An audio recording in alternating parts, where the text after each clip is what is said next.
Le nuage de fumée provoqué par l'éruption est visible à des kilomètres à la ronde.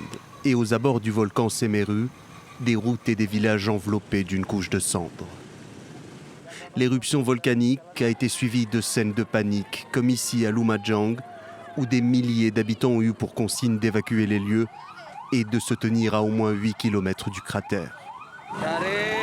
On a été contraint de fuir Kurakobokan, c'est plus au nord. Il faisait très sombre là-bas, on ne voyait plus rien. Où comptez-vous aller à présent? On ne sait pas encore, on voulait en priorité quitter notre village. Dans cet autre village en contrebas, totalement vidé de ses habitants, ce volontaire muni d'un masque à oxygène se tient prêt à venir en aide aux sinistrés. Je suis très proche du volcan, mais je suis positionné dans un lieu sûr, en sécurité. Avant d'être complètement plongé dans le noir, les secours ont évacué environ 2000 personnes provenant de 6 villages qu'ils ont relogés dans une dizaine de refuges sur l'île.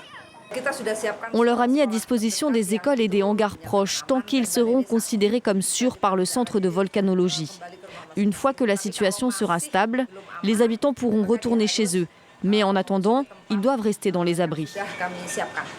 Il y a un an, jour pour jour, le mont Semeru était entré en éruption et avait causé la mort d'une 50aine de personnes, englouties sous les coulées de boue et de cendres.